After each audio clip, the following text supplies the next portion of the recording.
Hello साथियों, नमस्कार।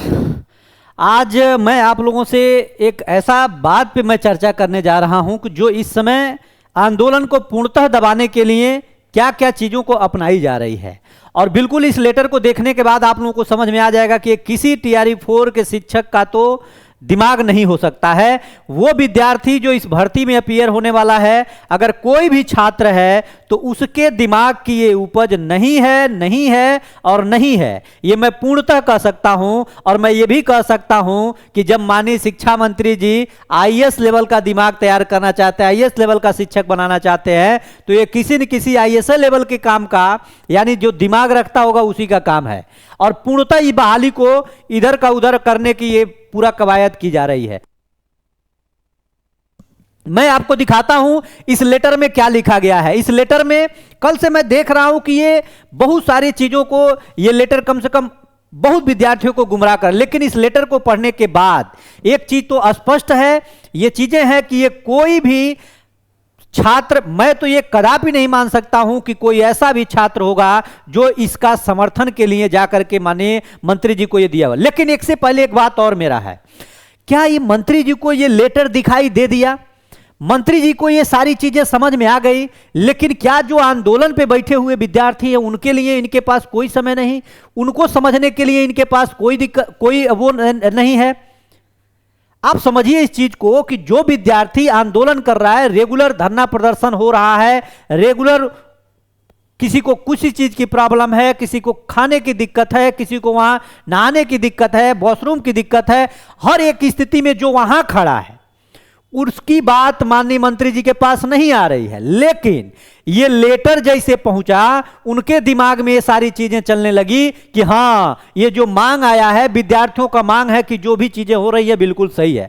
अब मैं आपसे पूछना चाहता हूं, अगर ये लेटर आपके पास पहुंचा भी होगा या फिर मैं जो पढ़ने जा रहा हूं, अगर इसको मैं पढ़ रहा हूं, एक बार आप सुनेंगे और अंतरात्मा से आप इस चीज को पूछिएगा कि क्या विद्यार्थी जो 2.5 साल से टीआरई 4 का इंतजार किया, वो विद्यार्थी जो 2 साल 2.5 साल इस पैटर्न पे तैयारी किया कि हम जिस तरह से अभी तक टीआरई 1 2 3 देखते आए, मेरे नजरों से होकर के गुजरा है पैटर्न, वही सब लोग फॉलो करते हैं। उस पैटर्न को फॉलो करके 2.5 साल संघर्ष किया, और वो विद्यार्थी क्या ऐसा लिख सकता है?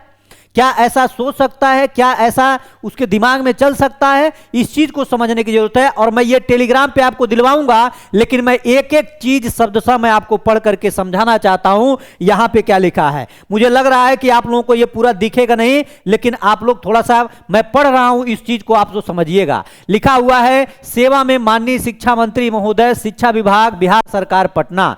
विषय दिया गया है बीपीएससी टीआरई 4 परीक्षा में निगेटिव मार्किंग की यथावस्था को बनाए रखने के संबंध में।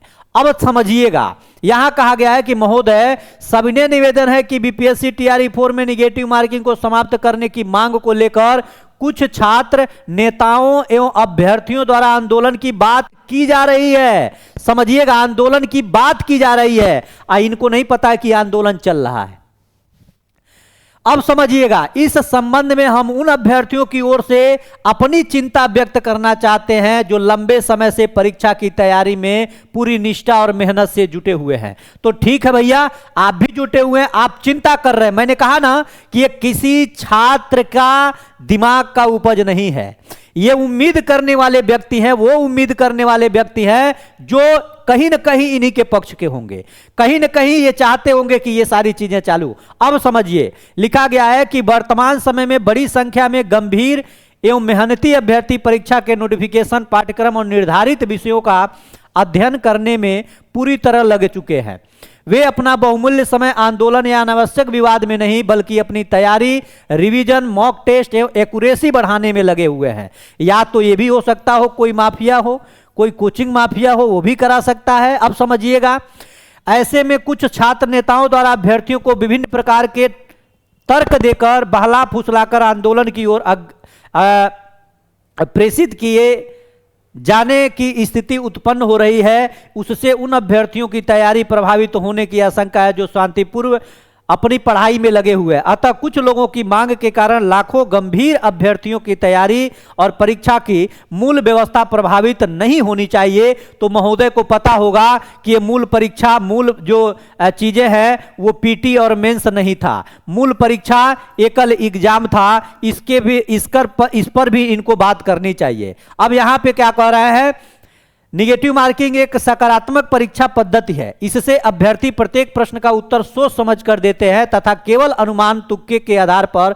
अंक प्राप्त करने की संभावना कम होती है। इससे परीक्षा में ज्ञान, मेहनत, एक्यूरेसी और विषय की वास्तविकता समझ की अधिक महत्व मिलता है। तो मैं इन महोदय से पूछना चाहता हूं कि जो टीआरई 2 में, जो टीआरई 2.0 में जो लैंग्वेज पेपर था, जब इतना ही सब कुछ बेहतर था, तो विद्यार्थियों के जो लैंग्वेज पेपर में जो फेल थे उनको आपने लैंग्वेज पेपर हटा करके पास क्यों किया? इसका भी जवाब आप जरूर लेटर में दीजिएगा, जो भी इस लेटर को टाइप किए हैं। फिर आगे पूछता हूं, यदि निगेटिव मार्किंग समाप्त कर दी जाती है तो बिना पर्याप्त तैयारी के भी अनुमान के आधार पर अधिक प्रश्न हल करने की प्रवृत्ति बढ़ सकती है। इससे उन अभ्यर्थियों के साथ अन्याय हो सकता है जिन्होंने महीनों तक मेहनत करके प्रत्येक विषय की तैयारी की और सही उत्तर देने की क्षमता विकसित की। अब महोदय मैं आपसे एक चीज और पूछना चाहता हूं कि जब टीआरई 2 में लैंग्वेज पेपर को हटाया गया और जो विद्यार्थी अपना जीके जीएस में थोड़ा अच्छा प्रश्न कर करके वो सफल हो रहे थे, इस नियम के वजह से वो 2 नंबर 3 नंबर से बाहर अगर हुए तो उनकी जिम्मेदारी क्या आप लेंगे? क्या टीआरई 2 वाले छात्र जो बाहर हुए उनकी जिम्मेदारी आप लेते हैं? अगर इतना ही सोचते हैं तो इसका भी जवाब आप दीजिएगा।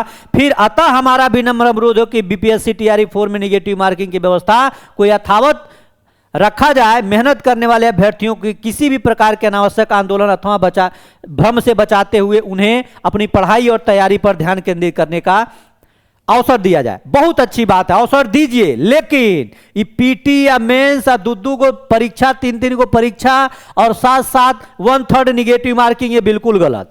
हमारा उद्देश्य किसी छात्र या संगठन का विरोध करना नहीं, हमारा स्पष्ट मत है कि परीक्षा की नीति ऐसी होनी चाहिए जिसमें तुक्का नहीं बल्कि पढ़ाई और सही उत्तर देने की क्षमता सफलता का आधार बने।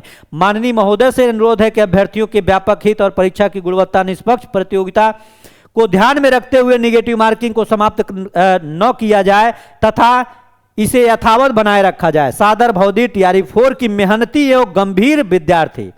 बारे गंभीर विद्यार्थी, अब मैं इन्हीं गंभीर विद्यार्थी से पूछना चाहता हूं कि जो 70वीं बीपीएससी में लोग गए हैं, जो ब्रेकफास्ट का स्पेलिंग नहीं लिख पा रहे हैं, जो टॉप किए हैं और उनका पेपर खाली है, ये कौन से गंभीर विद्यार्थी थे? क्या आप भी इसी गंभीर विद्यार्थी के छात्र हैं? ऐसे ही गंभीरता से आप भी तो नहीं सोच रहे हैं, ऐसे ही गंभीरता से आपकी भी तो कहीं कोई व्यवस्था नहीं है। इस चीज का आप जरूर दीजिएगा और आप लोग कमेंट करके जरूर बताइए कि क्या ये चीजें आप लोग सहमत हैं। और मैंने जो बात बताई, नियम जब बन गया तो भाषा को टीआरई 2 में क्यों हटाया गया? अगर हटाया गया तो जो विद्यार्थी बाहर है, जो केवल भाषा हटने से वो विद्यार्थी भाषा हटा और कुछ विद्यार्थी जुड़े और जो जेन्युइन जो भाषा भी पास किए थे उनको बाहर किया गया। क्या इसका ये जवाब देंगे? क्या जवाब देंगे या नहीं? आप लोग खुद तय करिए और कमेंट करके बताइए कि क्या ये बातों में अपना जो भी ये बयान दिए हैं, ये गंभीर रूप से जो छात्र हैं, इसका जवाब देंगे कि नहीं। आप जरूर इनको भी जवाब दीजिएगा जो इस प्रकार का काम कर रहे हैं। ये केवल आप लोगों की मांगों को डाइवर्ट करने का काम कर रहे हैं और यही देन है कि माननीय शिक्षा मंत्री जी इन सभी चीजों पे संज्ञान नहीं ले रहे हैं। उनको लगता है ये गंभीर छात्र बहुत अच्छा है। यही गंभीर छात्र है जो बिना कॉपियां लिखे हुए और इधर का उधर करता है, यही गंभीर छात्र होता है। आप लोग जरूर कमेंट बॉक्स खुला हुआ, कमेंट करिएगा और वीडियो को अधिक से अधिक शेयर करिए, नहीं तो ऐसे बैठे रह जाइएगा और सारा चीज यही गंभीर लोग लेकर के चले जाएंगे। इस बात को समझने की जरूरत है। बहुत बहुत धन्यवाद, नमस्कार।